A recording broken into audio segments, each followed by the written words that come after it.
Right, video, take two. Good morning. Yeah, I was trying to read off the photo off my phone and it didn't work, so I found another way to do it. I'm going to read a poem. It's basically the aftermath of my most recent experience, which hasn't left me, unfortunately.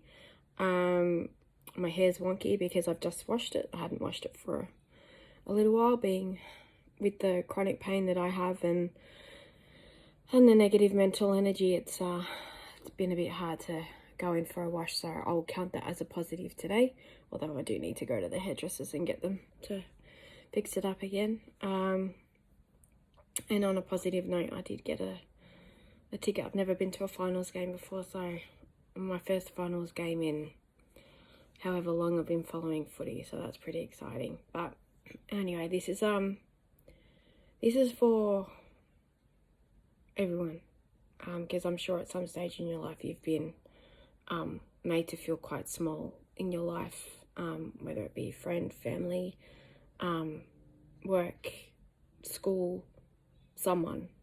So if you have, this poem is for you.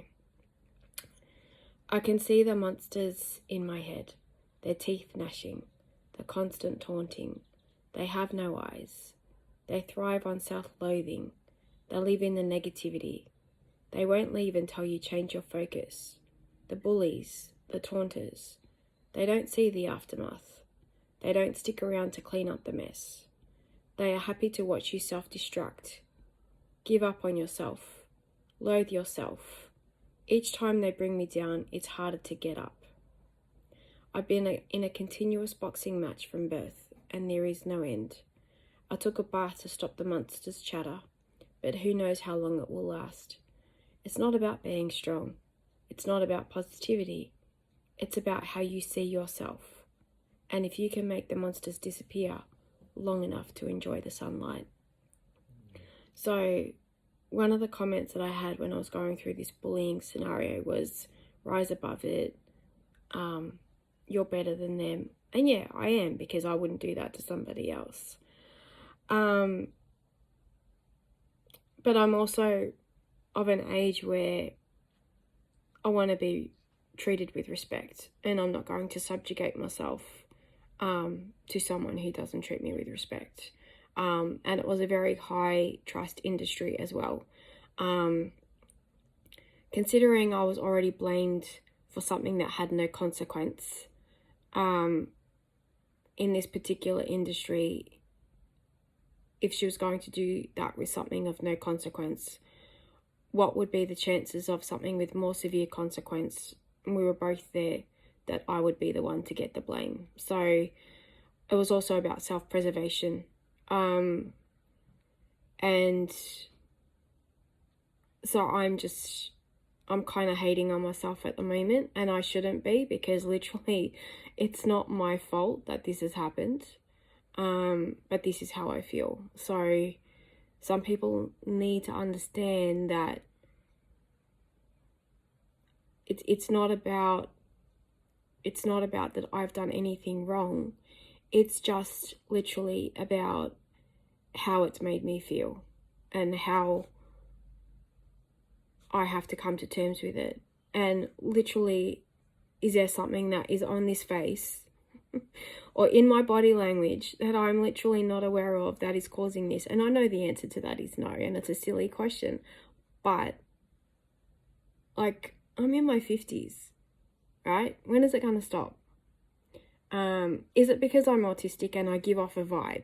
Because a lot of autistics are, treated fairly poorly, from experiences I've read online as well. So I didn't tell her. The only two people that knew were my managers, because I'm trying to be a bit more discreet who I tell and who I don't tell.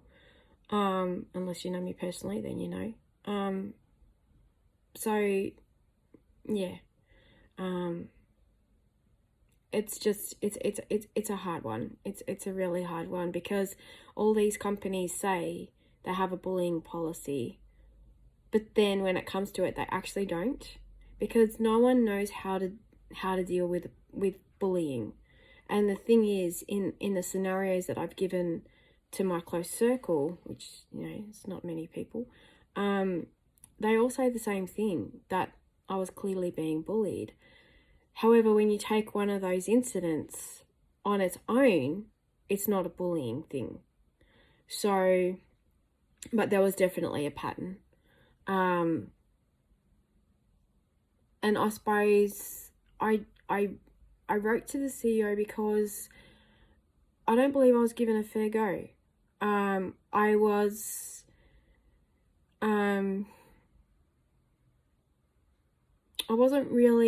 wasn't told how to contact HR in case of an issue. I brought up one of the repeated issues with the first time it happened with my manager, and I don't think it got dealt with. And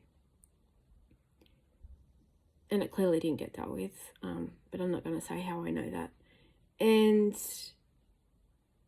then when I went away to work with someone more experienced, and then I came back.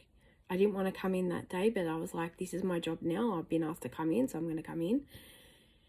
And there was an email sitting there for me from the same person. Basically, if you didn't know the whole situation, you could see that it was a follow-up, but it was literally an I told you so on how someone was dealt with. But there was no apology from their side of information that was not passed on to me correctly. So that was completely omitted from the email. So it was basically from that point on that I was like, okay, so if they can't acknowledge literally a small item in this whole scenario that they contributed or not contributed to communication wise, then what else am I going to get accused of? And I know that's a big leap, but I've been in those situations before, and it's really, really hard for me to trust people. So it's not hard for me to make that leap. So I hope you enjoyed the poem. As I said, I do try and keep these videos under 10 minutes. And I do thank you for subscribing and following. And if it's stuck with you then, or helped you in some way, then that's all I ask. So have a good day. Enjoy finals footy. The referendum's been announced if you're in Australia on the 14th of October, which is my birthday. Not that I celebrate birthdays, but anyway, it's just weird. So have a good day. Bye.